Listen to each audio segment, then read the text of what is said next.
안녕하세요. 올드 스토리입니다. 오늘 소개해드릴 작가는 미국인으로서 처음으로 노벨 문학상을 수상한 싱클레어 루이스입니다.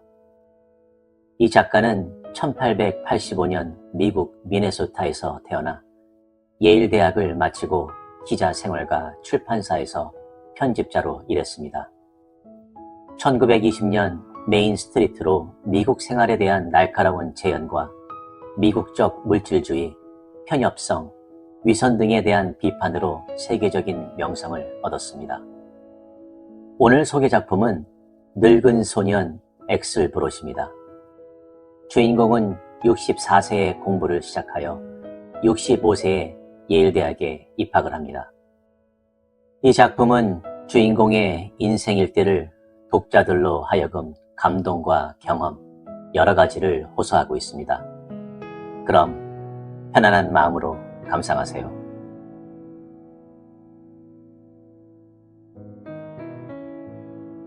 늙은 소년 엑슬브롯, 싱클레어 루이스. 양버들은 그 습성이 천하고 지저분한 나무다. 그 흰털이 바람에 흩어지면 집 잔디밭에 온통 희게 깔려 동네 사람들의 의를 상하게 한다. 그러나 그 나무는 큼직하여 좋은 휴식처가 되고 의지가 된다.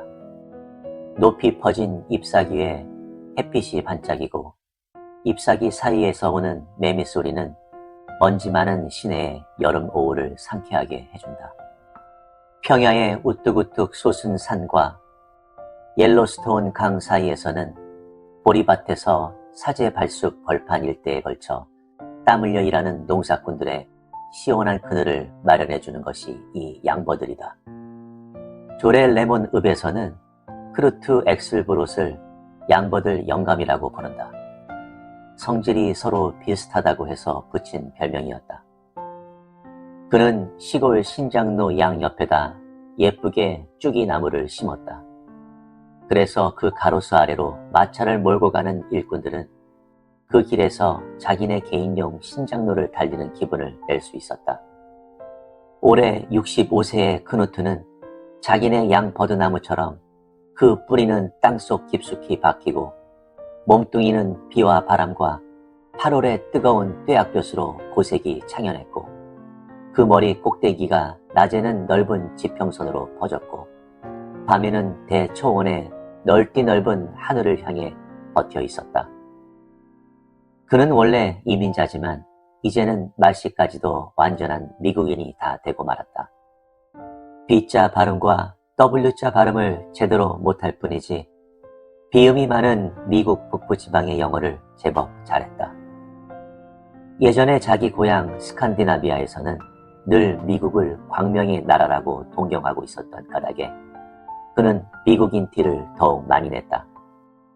환멸과 피로 속에서 늘 그는 미국이라는 나라를 정의의 나라, 크고 아름다운 도회지가 많고 백성들 사이에 진실한 화제만 오고 가는 그러한 나라로만 여겼다.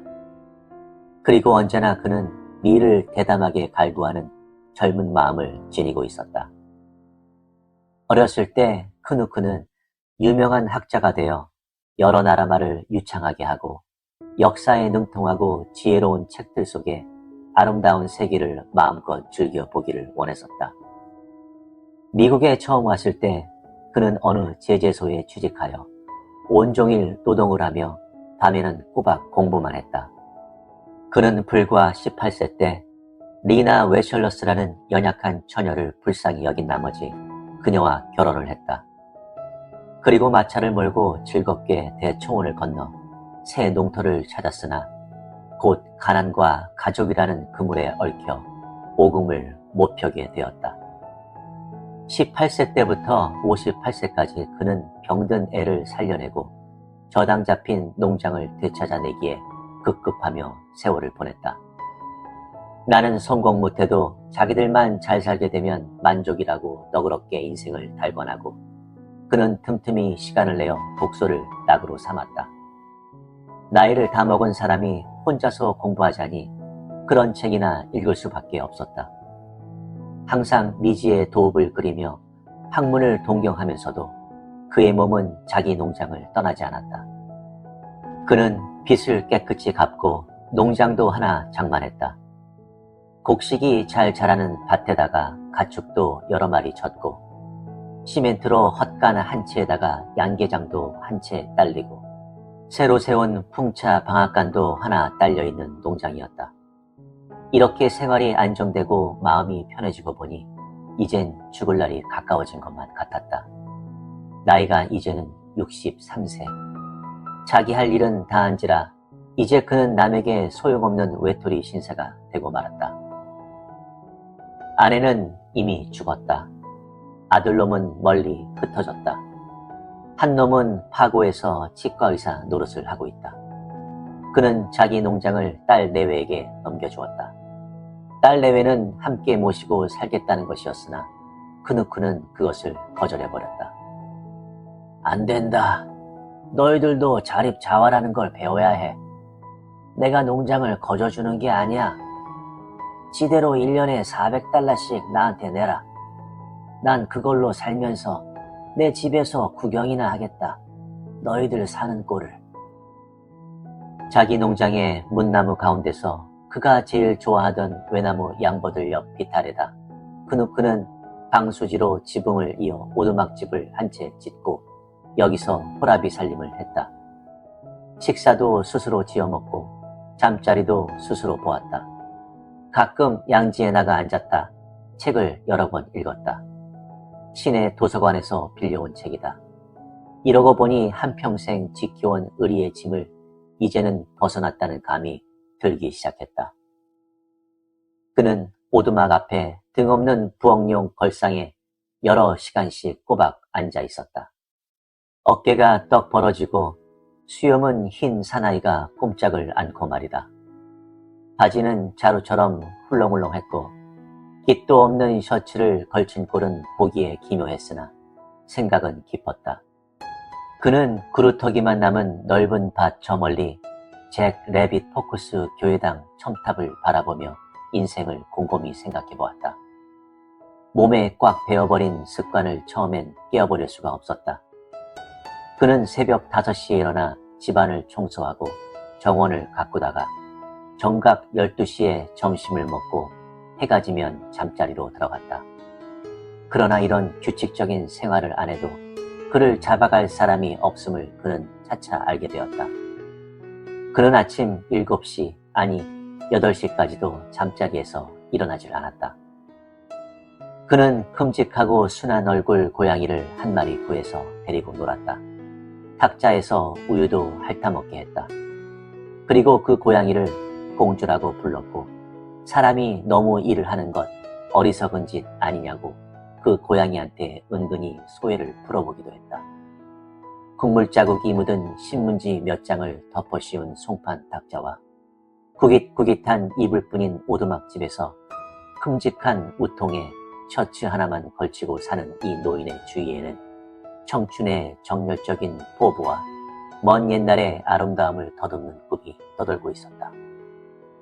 그는 밤이면 장시간 산책을 하게 되었다. 여태까지의 궁한 생활에서는 밤이라면 그저 답답한 방 안에서 곤드레 잠만 자는 시간이었는데 이제 그는 어두운 밤의 신비를 처음 알게 되었다. 달빛 아래 희미하게 멀리 뻗어있는 대초원을 보았고 풀과 양버들의 소리 그리고 졸음 겨운 새들의 소리를 들었다. 그는 여러 마일을 걸어 다녔다. 구두가 이슬에 젖어 축축해도 아랑곳 없었다. 그는 언덕 꼭대기에 올라가 슬쩍 두 팔을 벌리고 서서 잠든 밤의 경치에 경의를 표했다. 이러한 밤마다의 산책을 남에게 들키지 않으려고 애썼으나 비밀은 탄로나고 말았다. 이웃 사람들이 읍에 나갔다가 술에 취해서 밤늦게 서로 술병을 휘두르며 마차를 몰고 돌아오다가 그누크 영감이 아무래도 이상했다. 양버들 영감이 사위한테 농장을 넘겨주고 은퇴하더니 그만 머리가 돌아버렸군. 야밤에 영감이 들판을 떠들고 있는 걸 우리가 보았는걸. 잠이 안 오나 보지. 밤에 혼자 싸다니고 참. 이런 소문이 쫙 퍼졌다. 톳센티에서 세링거 페이텀에 이르는 시골 일대의 마을 사람들은 자기네 관례에 조금이라도 벗어나는 사람을 나무라게 마련이요. 누가 조금이라도 미친 짓을 하면 모두가 공연히 신이 나서 좋아들 한다. 온 마을 사람들이 크누트 영감의 거동을 살피기 시작했다. 영감에게 이것저것 묻고 신장로에서 영감의 오두막을 도상 살폈다. 영감은 그 눈치를 알아차렸고 친구들이 이것저것 묻는 말엔 뚱해서 잘 대답을 안 했다. 그의 장도 여행은 분명 이때부터 시작된 셈이었다. 그의 생활은 모든 면에서 방종해졌다.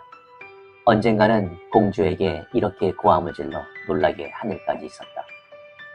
젠장, 오늘 밤엔 이빨을 닦지 않겠다. 난 한평생 매일 이빨을 닦았는데 언제나 한 번은 빼먹고 싶었다. 역시 글 공부에 있어서는 그는 시시한 책만 즐겨 읽게 되었다.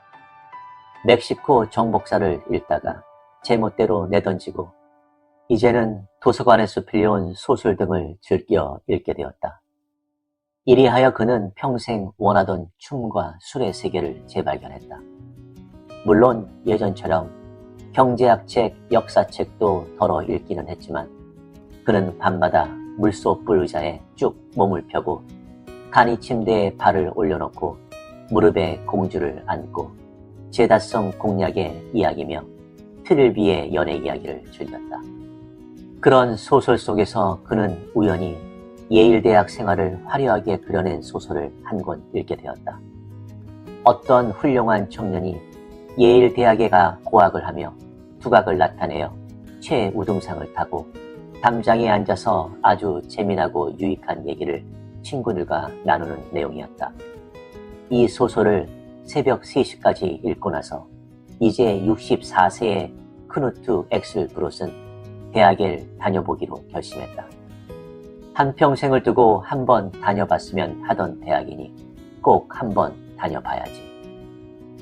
그러나 한참 자고 나서 생각하니 아까 잠들기 전과는 생각이 달라졌다.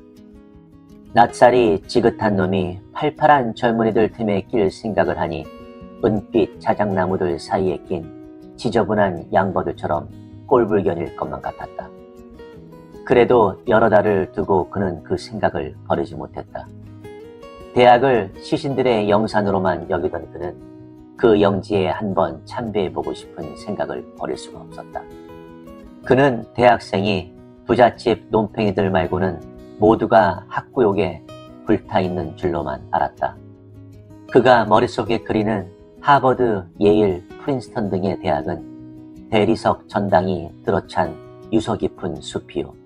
고대 그리스의 청년처럼 아뜰한 청년들이 잔뜩 모여 조용히 천문학이며 정치학을 배우고 있는 곳이었다. 강의를 빼먹는 학생도 없고 모두가 신성 같은 줄로만 그는 알고 있었다. 음악과 책과 오묘한 미의 세계를 어떤 청년 못지않게 열렬히 동경하는 이 시골 농사꾼은 미의 세계에 몸을 바치고 어쩔 수 없이 늙어만 가는 나이와 힘을 겨루려고 했다. 그는 대학 일람과 교과서를 주문해다 놓고 열심히 입학 준비를 했다. 라틴어의 불규칙 동사와 까다로운 대수가 무척 힘들었다. 그런 것은 여태까지 그가 겪은 생활 현실과는 아무 관계도 없는 것이었다. 그래도 그는 하루에 한두 시간씩 공부하며 이것을 마스터했다. 그는 예전에 밭에 나가 하루 18시간씩 일하던 그 솜씨로 말이다.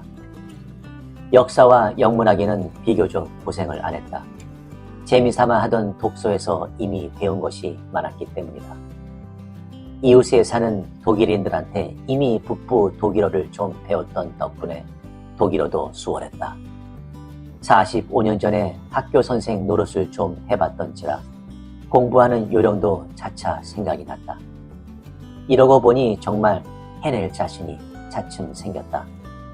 대학에 가면 훌륭한 교수들이 열심히 지도해 주실 테니까 이렇게 힘들고 안타깝지는 않을 테지 하고 그는 시종 스스로 타일렀다. 그러나 공부하는 내용이 모두 현실과는 동떨어진 것이라 결국 그는 실망을 하고 이 새 노름에 지쳐버렸다. 그래도 그가 끝내 계속한 것은 그가 재미라는 것을 모르고 한평생 힘든 일만 해서 그 애쓰는 버릇이 생리에 젖어버린 때문이었다. 이런 괴상한 생활을 시작한 지 2년째 되는 가을기에 가서는 그도 이젠 대학에 갈 생각을 집어치우고 말았다. 그럴 무렵 그는 조로레몬읍에 나갔다가 어느 반찬가게 주인한테 당치 않은 소리를 들었다. 몸집이 작은 그 가게 주인이 거리에서 그를 붙잡고 묻기를 요즘 공부를 얼마나 했느냐는 것이었다. 호텔 모퉁이에서 늘 빈둥거리는 한가한 친구들이 그 광경을 보고 좋아들 했다. 그누크는 아무 말 안 했지만 화가 치밀어 올랐다. 그는 간신히 화를 참았다. 언젠가 홧김에 농장 일꾼에게 손을 댔다가 그 일꾼의 어깨뼈를 으스러뜨렸던 일이 생각이 나서 그는 화를 꾹 참고 돌아서서 집으로 돌아왔다. 30리길을 걸어 돌아가면서도 그 화는 풀리지 않았다. 그는 공주를 안아 어깨 위에 올려놓고 해지는 구경을 하러 다시 밖으로 나갔다. 갈대가 무성한 늪가에서 걸음을 멈추고 그는 멍하니 떼새를 바라보다가 갑자기 큰 소리를 내질렀다. 대학에 가야지. 내지부터 시작이지. 시험엔 합격될 거야.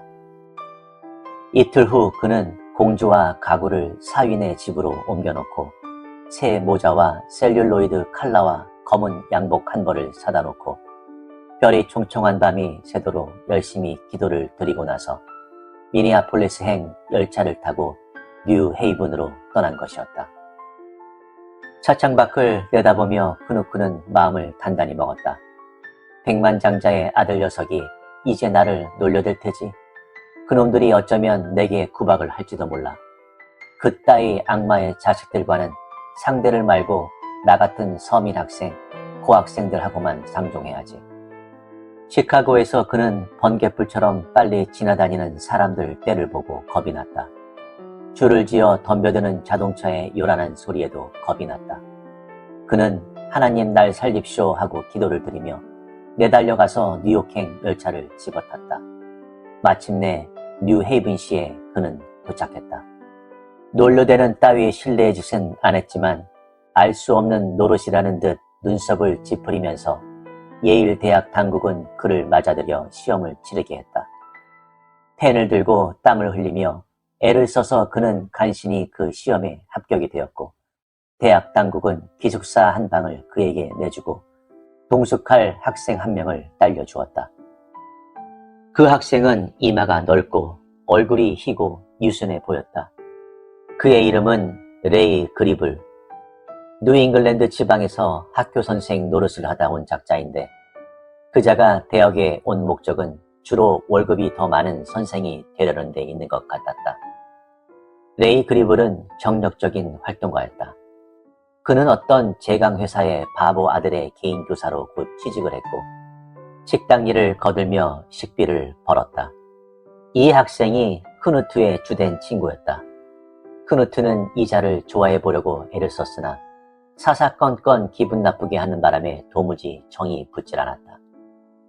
역시 학교 선생을 해본 솜씨로 레이는 교묘하게 크누트의 속을 떠보다가 마침내 크누트의 숨은 소망이 저 화려하고 세련된 문학의 맛을 보려는 데 있음을 알아내자 깜짝 놀라서 이렇게 말했다. 당신처럼 늙은 사람은 그따위 쓸모없는 공부보다는 영원 구제에 관한 문제를 수강해야 할 거요. 그따위 신이 뭐니 하는 건 외국 학생이나 예술가들한테 맡기고 영감은 라틴어학, 수학학, 성경만 공부하세요. 내 말 들어요. 학교 선생 노릇을 해봐서 나는 경험으로 다 압니다. 레이 그리블과 한 방에서 크누크는 형편없이 살았다. 터진 이불, 냄새나는 남포동, 난로가에서 한가롭게 빈둥거리는 생활을 그들은 몰랐다. 그들이 든 기숙사는 신학서동, 신학고 학생들과 법과의 하층 학생들, 그리고 변덕스러운 천재 한두 명. 그리고 갈 곳 없는 신입생과 26급 졸업반 학생들이 득실거리는 기숙사였다. 크누트는 몹시 실망했다. 그러나 자기 방을 늘 떠나지 않았다. 밖에 나가는 것이 겁이 났기 때문이다. 그는 괴물 취급을 받았다. 본인도 그것을 알았다. 머리가 허연 거인 영감이 교실의 좁은 좌석에 끼어앉아 친아들보다 더 젊은 선생의 강의를 듣고 있으니 말이다. 언젠가 한번 그는 담장 위에 앉아보려고 했다.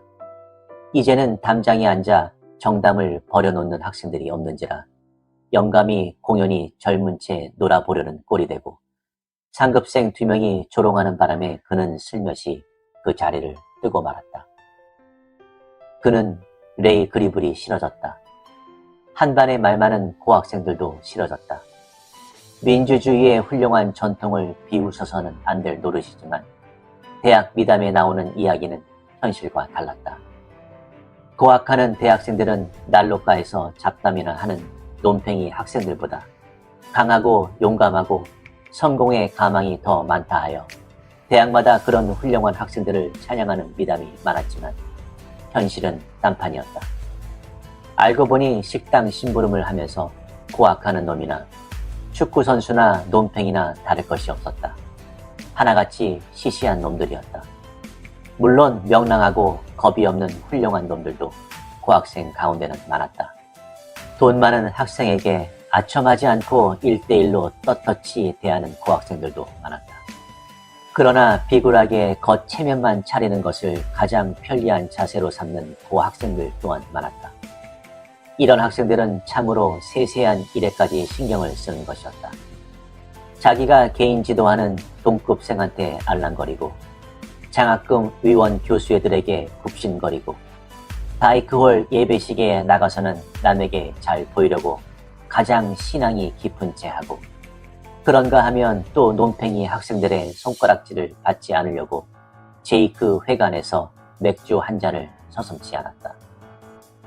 자기네한테서 학과 개인 지도를 받는 체육부 학생들이 건방지다고 해서 그 분풀이로 그들은 자기네끼리만 모이면 오늘날엔 대학엔 민주주의가 없다고 한바탕씩 울분을 토했다. 그렇다고 어떤 시정책을 논의해보자는 것도 아니었다. 야가 빠진 이들에겐 낭만적인 반항의 정신이 없었다. 크누트는 이들이 하는 얘기를 가만히 듣고 속으로 놀랐다.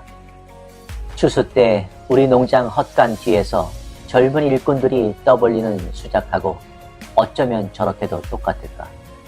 이들 고학생은 한 반의 풍류파 학생들을 체육부 학생들 못지않게 미워했다. 신입생으로서 지나치게 멋을 찾는 풍류계 길버트 워시번을 그들은 몹시 미워했는데 사실 그럴만도 하다. 예전 같으면 워시번 같은 학생을 사귀고 싶어 했을 크누트였건만 그들이 하도 심각함과 근면만을 찾는 바람에 크누트는 자기가 사치한 몹쓸 노인 같기만 해서 창피했다. 겸손하려 애를 썼으나 그는 신묘한 사상도 좋은 친구도 얻질 못하고 말았다. 그는 반의 괴물이 되고 말았다. 그 반의 및 1할에 해당하는 고학생들을 제외한 그의 동급생들은 같은 괴물 취급을 받을까봐 모두 그를 꺼려했다. 크누트는 아직 힘이 세서 한 통들이 돼지고기쯤은 거뜬히 들어올릴 정도라 체육부 학생들과 친구가 돼보려고 했다. 애학 경기장에서 럭비 예선 대회를 구경하면서 그는 후보 선수들과 친해보려고 했으나 그들은 물끄러미 그를 바라볼 뿐 신통한 대답을 안 해주었다. 젊은 선수들은 대놓고 그를 미친놈 취급하는 것 같았다. 대학 자체는 이제는 별로 매력이 없어졌다. 이곳은 꿈나라가 아니었다. 현실은 현실.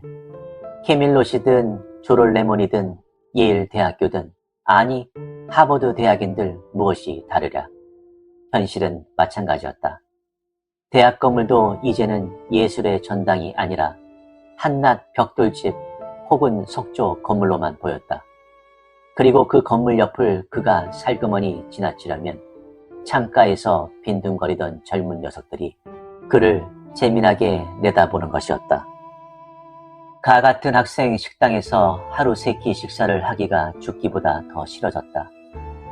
눈치가 아주 빠른 젊은 학생 2명이 그와 한 탁자에서 식사를 했는데 이 학생들은 크누트에게 턱수염이 난 것을 알아차리고 용감하게 그 소문을 세상에 퍼뜨렸기 때문이다. 한 녀석의 이름은 엣지슨. 부지런하고 공부를 잘하는데 특히 수학 성적이 좋고 예절에 밝았다. 이자는 크누트가 명확한 목적도 없이 대학에 온 것을 경멸했다. 또 한 녀석은 논팽이. 길거리에 간판을 훔치며 장난을 잘 치는 참재요 천하의 익살꾼인데 이자가 하루 3끼 식사 때마다 크누트의 수염이 어쩌고 저쩌고 익살을 부리면 왁 웃음이 터지곤 했다. 이 명문집 청년들 때문에 크누트 영감은 그 학생 식당에 나가지 못하게 되어 그 후부터는 블랙캣 식당으로 가서 식사를 했다. 친구가 없었기 때문에 크누트는 그 많은 숙제를 공부하는 고통을 이겨내기가 더욱 힘들었다. 고향의 오두막집에서 한 주일을 두고 즐겁게 읽던 분량이 여기서는 하루치 숙제가 되었다. 그래도 자기처럼 마음이 젊은 친구 한 명만 있어도 그런 고생쯤은 약과였을 것이다. 모두 속이 무섭게 늙은 놈들 뿐이었다. 돈벌이에 급급한 놈, 죽어라 하고 경기에서 기록만 내려는 놈, 일생을 두고 채점표에 성적 기입할 걱정만 하는 교수들, 모두들 이렇게 늙었을까? 이렇게 속상하고 괴로운 나날을 보내던 차에 어느 날 크누트는 그야말로 젊은 친구 하나를 만났다. 그 대학에서 우상처럼 존경받고 있는 교수가 브라우닝을 강의하다가 그 반에서 지나치게 열심인 학생을 오히려 꾸짖으면서 앨리스 인 원더랜드를 읽어보라고 했다는 얘기를 듣고 크누트는 헌 책방을 열심히 뒤져 그 책을 한 권 사가지고 돌아와 점심 삼아 샌드위치를 먹으면서 읽어보았다. 황당무계한 가운데 엄숙한 감이 돌아 어쩐지 마음이 끌려 그가 후후 웃으면서 자꾸 읽어 내려가고 있는데 레이 그리블이 들어와 크누트를 힐끔 보더니 혀를 찼다. 참 재미나는 좋은 책이야. 크누트가 말했다. 앨리스 인 원더랜드라. 난 책 이름을 들었죠. 맹랑한 내용이죠. 왜 셰익스피어나 신라권 같은 정말 훌륭한 작품을 읽지 않고서. 글쎄, 크누트는 할 말이 없었다. 레이 그리블이 옆에서 힐끔힐끔 보는 바람에 이제는 아까처럼 신나게 읽어 내려갈 수가 없었다. 내가 정말 밀턴의 그 그릇된 인간관을, 그 굉장한 작품을 읽어야 할까? 그는 기분이 나빠 역사 강의를 들으러 나갔다. 블레빈스 박사의 명 강의를 말이다. 크누트는 블레빈스 박사를 숭배했다. 몸집이 뚱뚱하고 안경을 낀 그 교수는 자신있게 강의를 했다. 그러나 학생들에겐 별로 인기가 없었고 괴짜 취급을 받았다. 그 교수의 시간에는 학생들이 신문을 읽었고 몰래 서로 발길질을 했다. 오붓한 회벽의 교실에서 학생 의장에다 팔을 짚고 크누트는 블레빈스 교수의 강의를 한마디 빼지 않고 열심히 들었다. 테미스토 클래스가 재혼한 날짜는 저 무식한 파두아의 푸르타리가 지적한 날짜보다 2년 하고 7일 후의 일이라고 유식하게 떠들어대는 블레빈스의 알쏭달쏭한 강의를 크누트는 감탄하며 열심히 들었다. 바로 뒤에서 장난꾸러기 학생들이 트럼프를 치고 있다는 것을 그는 알았다. 벌판에서 훈련된 그의 귀에 두 장 내라, 두 끝 꽂다 하고 속삭이는 소리가 들렸다. 크누트는 고개를 돌려 그 수업 방해자들을 노려보았다. 그러나 그가 돌아앉자 그 녀석들은 킥킥 웃으면서 그대로 노름을 계속했다. 블레빈스 교수도 심상치 않은 공기를 눈치채고 상을 찌푸렸으나 아무 말도 안 하는 것이었다. 크누트는 생각에 잠겨 앉아 있었다. 역시 어리구나. 참 안됐다. 내가 좀 도와줘야겠다. 그는 이런 생각을 하게 되었다. 수업이 끝나자 크누트는 딴 학생들이 다 나가버릴 때까지 교탁 옆에서 우물거리고 있다가 굵직한 소리로 이렇게 말했다. 교수님 참 훌륭하십니다. 제게 말해주세요. 수업에 방해 놓는 녀석이 있거든 제 이름만 좀 불러주세요. 그런 놈은 내가 한 대 갈겨줄까요? 브레빈스 박사는 불쾌했지만 상냥하게 입을 열었다. 고마운 말이지만 그럴 것까진 없어요, 엑슬브롯. 나도 학생들 버릇 좀 고쳐줄 줄 아니까 걱정 말아요. 나가보세요. 아, 잠깐만. 내가 늘 좀 하고 싶은 말이 있었는데 내가 뭘 물어볼 때 자꾸 너무 아는 채 떠들지 말아요. 공연히 답변을 길게 끌고 내 어딘가 우스운지 싱글싱글 웃기만 하니 그야 뭐 개인적으로 당신이 날 우습게 보는 건 무방하겠지만 역시 수업 시간엔 수업 시간답게 해줘야겠소. 아니 교수님, 제가 교수님을 우습게 볼 리가 있어요? 제가 싱글벙글 한다는 건 저 자신도 몰랐어요. 싱글벙글 하는 건 아마 나처럼 둔한 늙은 녀석이 훌륭한 수업을 받게 되어 기뻐서 그러는 걸 테죠 뭐. 아, 그건 고마운 말인데 하여튼 앞으로 좀 조심을 해줬으면 좋겠어. 블레빈스 박사는 이빨을 드러내며 냉랭하게 한번 미소 짓고는 대학원 학생 집회소로 가버렸다. 아마 거기 가서 또 크누트 영감이 어쩌고 저쩌고 익사를 피울 것이다. 크누트는 기가 탁 죽어서 텅 빈 교실에 혼자 남아 앉아 있었다. 따스한 가을 햇빛이 창문으로 흘러들었다. 교정에서 젊은이들이 재미나게 떠드는 소리가 들렸다. 밖에 나가서 그 좋은 10월의 햇볕을 즐겨볼 생각도 이제는 없었다. 그는 훌렁훌렁한 옷소매에 주름을 펴고 물끄러미 흙판만 바라보았다. 먼 고향의 오두막집 둘레의 가을 풍경만 눈앞에 떠올랐다. 학교 사람 모두가 그를 지켜보며 속으로 그와 그의 미소를 우습게 여기고 있다는 생각을 하니 기가 차고 창피스럽고 한편으론 한없이 분했다. 그는 고향집의 그 고양이와 물소불 의자와 양지 바른 현관 계단과 정다운 밭이 자꾸만 그리워졌다. 대학에 온 지 한 달가량밖에 안 되었는데 이 모양이었다. 그 교실을 나가기 전에 그는 교탁 뒤로 돌아가서 선생처럼 방안을 한번 훑어보았다. 내가 좀 더 일찍 여길 왔더라면 나도 교수가 돼서 이렇게 서볼 수 있었을지 몰라. 그는 조용히 이렇게 혼잣말을 했다.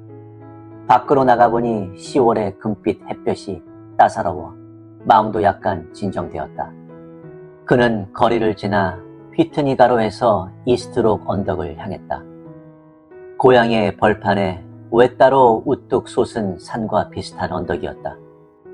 가파르게 곤두선 바위에 가을볕이 아름다웠다.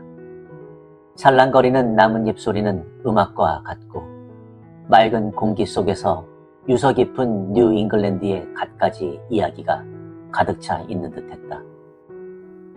그는 기분이 좋았다.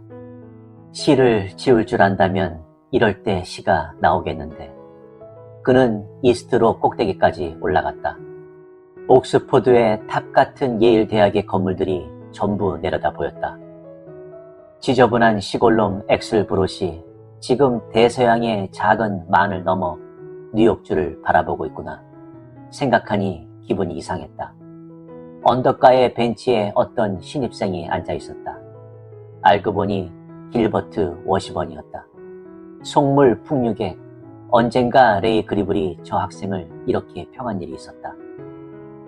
그 자식은 우리 반의 수치야. 도무지 열심인 데가 없거든. 학과 성적 올릴 생각도 없고 예배식에도 안 나가고 도무지 아무짝에도 못 쓰겠어. 얼마나 잘 나가는지 남하고는 상종을 않고 듣자니 문학을 한다는데 문학하는 친구답게 문인을 쫓아다니지도 않고 그따위 건달 같은 논팽이하고 상종할 수가 있겠어?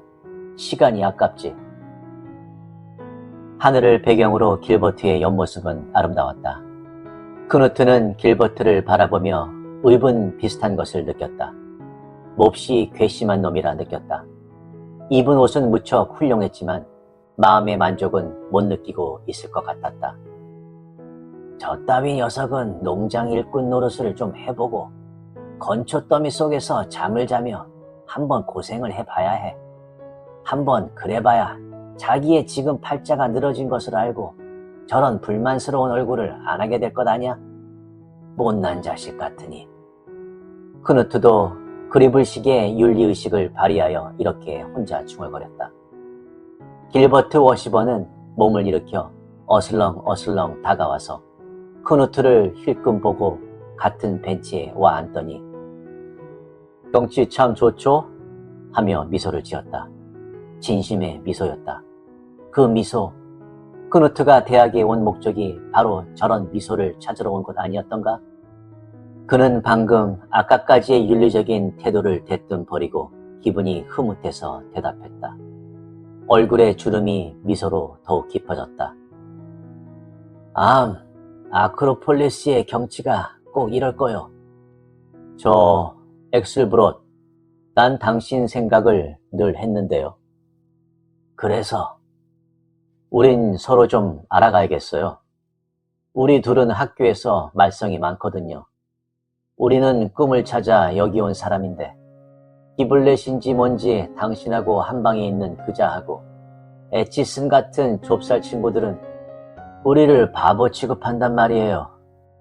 점수에 욕심을 안 낸다고 말이지. 당신은 어떻게 생각할지 모르겠지만 나는 우리 처지가 꼭 같다고 보았어요. 어째서 나보고 꿈을 찾으러 왔다는 거야? 크누트는 화를 내보았다. 그야 내가 학생 식당에서 당신 옆에 앉아 늘 들었거든요.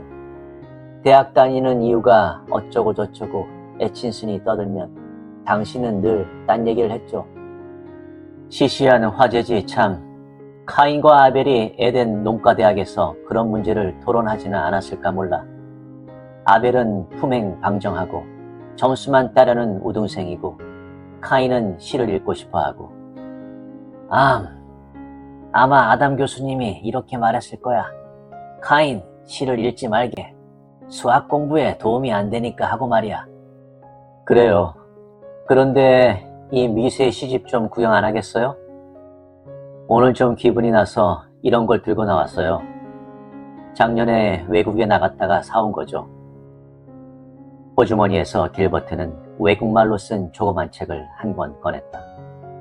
아름다운 장식을 한 제본을 생전 처음 보고 시골 농사꾼은 호사스러운 기쁨에 숨이 가팠다. 큼직한 손에 쥐고 보니 너무 작아서 책 같지가 않았다. 그는 첫 손가락으로 조심스레 책 가죽을 만져보고 책갈피를 쭉 들춰보았다. 나는 읽지 못하겠구먼. 이런 책이 있을 줄은 나도 늘 생각은 했지.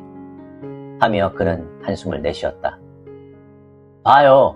길버트가 큰 소리로 말했다. 오늘 밤 하트포트에서 이사회가 공연되는데 우리 구경 갑시다. 전차 타고 함께 갈 친구가 있었으면 했지만 모두가 날 바보 취급해서. 이사회가 무엇인지 알지 못하면서도 크누트 엑슬브롯은 기분이 좋아서 그러지 하고 대뜸 응했다. 하트포드까지 가서 보니 둘이 가진 돈을 다 합쳐 저녁값과 3등 좌석 입장료와 그리고 메리든까지 돌아올 찻싹밖엔 없었다. 메리든까지 와서 길버트는 이렇게 제안했다. 그럼 뉴헤이븐까지 걸어서 돌아갑시다. 갈 수 있죠? 뉴헤이븐의 학교 기숙사까지 4마일이 되는지 40마일이 되는지 알지도 못하면서 크누트는 대뜸 그러지 했다.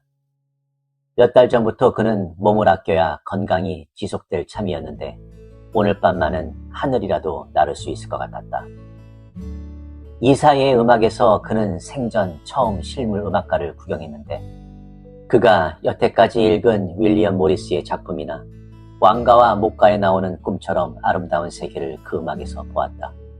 키가 큰 기사와 흰 명주 옷을 입은 날씬한 공주님들, 쏠쏠한 도읍의 희미한 성문, 가공의 무사단의 영광, 이런 것을 그는 구경한 것이다. 그들은 10월의 달빛 어린 신장로를 걸어가다 밭에 사과를 몰래 따먹기도 하고 은빛 언덕의 아름다운 경치에 감탄도 하고 어린애처럼 강아지를 쫓아가며 기뻐하기도 했다. 길버트가 주로 짓거리고 크누트는 주로 듣기만 했으나 차차 신이 나서 개척시대 얘기, 폭풍의 얘기, 추수 때 얘기, 밀밭이 파릇파릇 눈부시게 빛날 때 얘기를 했다. 같은 반에 에치슨이나 그리블 같은 쫄장부들을 욕하며 그들은 서로 기염을 토했다. 그러나 오래 욕할 나이도 없었다. 오늘 밤은 그야말로 우아등선한 그들이었으니 말이다. 오늘 밤에 그들은 방랑 시인, 길버트 종자를 거느리고 떠도는 음유 시인이랄까? 학교 군내에 도착한 것은 새벽 5시였다. 크누트는 지금의 감정을 표현할 할 말을 찾지 못하여 더듬거리며 참 재미났어. 이젠 가서 한 잔 푹 했다. 자요? 한창 신이 나는 판인데 이 흥을 깨서야 되겠어요? 이런 기회는 좀처럼 없어요. 그리고 아직 밤인데 뭘. 게다가 배도 고프고. 그리고 잠깐만 여기서 기다리세요. 내 방에 가서 돈을 갖고 나올게요. 뭘 좀 먹으러 갑시다. 꼭 기다려요. 기다리고 말고 얼마든지 기다릴 크누트였다. 인생 70년을 살고 고향 떠나 1500마일 길을 찾아와 레이 그리블 같은 놈의 꼴을 보다가 이제야 겨우 길버트 워시번을 만난 게 아니었던가. 학생 옷차림을 한 노인과 부티나게 생긴 청년이 서로 팔을 끼고 채플가를 떠도는 꼴을 보고 순경들은 수상히 여겼다. 시인에게 어울릴 식당을 찾고 있는 것이었다. 그러나 식당 문은 모두 닫혀 있었다. 유태인 거리는 지금쯤 다 일어났을 거야. 거기 가서 먹을 걸 좀 사갖고 내 방으로 가서 먹읍시다. 차도 좀 끓여 마시고. 길버트가 말했다. 크누트는 길버트와 나란히 컴컴한 거리를 활보했다. 늘 밤거리를 돌아다니던 사람처럼 천연스럽고 그리고 이런 밤에 잠을 잔다는 건 쑥스럽기만 해서 나지막한 가게들과 희미한 등불과 골목길이 많이 난 오크가까지 내려가 보니 그곳 빈민가에는 사람들이 벌써 깨어 부스럭거리고 있었다. 길버트는 비스킷 몇 갑과 치즈와 고기만두와 그리고 크림 한 병을 샀다. 길버트가 흥정을 하는 사이에 크누트는 가스등이 깜빡거리며 움직임이 환하게 잡히는 길거리를 멍하니 바라보았다. 러시아 글자로 쓴 식당 간판들, 쇼를 들은 여인들과 턱수염을 기른 유태교 박사들, 이런 것을 바라보고 있노라니까 마음이 그지없이 흐뭇해지는 것이었다. 오늘 밤은 외국 여행을 하는 기분이었다. 길버트 워시번의 방엔 5만 가지 재미난 잡동사니가 가득 차 있어 모두 크누트의 마음을 들었다. 신입생의 소지품보다도 파리 여행의 기념품이 더 많았다. 페르시아 용단, 수는 차 세트, 조각물들, 그리고 갖가지 책, 방수지 지붕의 오두막과 지저분한 농가 마당에서 살아온 크누트 엑슬브롯은 만족해서 구경했다. 길버트가 불을 지피는 사이에 안락 의자에 털썩 주저앉아 기분 좋게 혀를 차며 감탄만 했다. 성찬을 들면서 그들은 위대한 인물 그리고 고매한 이상에 관해 얘기했다. 좋은 얘기가 많이 나왔다. 지금 제자리에서 쿨쿨 잠을 자고 있을 그리블이나 에친슨이나 블레빈스 같은 지저분한 족속들의 얘기도 가끔 나왔다. 길버트는 스티븐슨과 아나톨 프랑스의 작품을 몇 줄씩 낭독하더니 마침내 자닥시를 낭독했다. 그 시에 좋고 서투르고는 문제가 아니었다. 실제로 시를 쓴 사람을 하나 만났다는 게 크누트는 하나의 기적이었다. 얘기의 속도가 차차 느려지고 하품이 나오기 시작했다. 한가을에 열띤 기분이 차차 시들어감을 눈치챈 크누트는 급히 몸을 일으켰다. 작별 인사를 할 때 그는 이제 잠깐 눈을 붙였다 깨면 다시 이 끝없는 낭만의 밤이 계속될 것 같지만 느껴졌다. 그러나 기숙사를 나와보니 밖은 훤했다. 시간은 아침 6시 반. 붉은 벽돌 담벽에 조용한 아침 햇살이 비치고 있었다. 이제부터 자주 그 방을 찾아가자. 벗이 하나 생겼다. 크누트는 이렇게 말했다. 길버트가 굳이 갖고 가라고 들려준 미세 시집을 그는 꼭 지었다. 신학서동으로 몇 발자국 걸음을 내디디며 크누트는 피로를 느꼈다. 이렇게 날이 밝아보니 간밤의 일은 모두 꿈 같기만 했다. 기숙사에 자기 방을 들어가면서 그는 큰 한숨을 쉬었다. 늙은이와 젊은이, 이것은 오래 결합되지 못하는 거라. 중등다리를 올라가면서 그는 이렇게 말했다. 그 청년을 다시 만나도 이젠 그 청년이 내게 흥미를 느끼지 않을걸. 내가 할 말은 다 들었을 테니까. 그리고 자기 방문을 열면서 또 한마디 했다. 내가 대학에 온 목적은 바로 이거다. 이 하룻밤을 위해 나는 대학에 왔다. 이 기분을 잡치기 전에 어서 떠나야지. 그는 길버트에게 편지 한 줄을 적어놓고 가방에 짐을 꾸리기 시작했다. 공기가 탁한 방에서 쿨쿨 코를 고는 네이트리브를 그는 깨우지도 않았다. 그날 오후 5시 서행 낮 열차에 앉은 어떤 노인이 혼자 미소를 짓고 있었다. 그의 눈에는 끝없이 만족감이 어리고 있었다. 그리고 그 손에는 조그만 프랑스 책이 한 권 쥐어 있었다.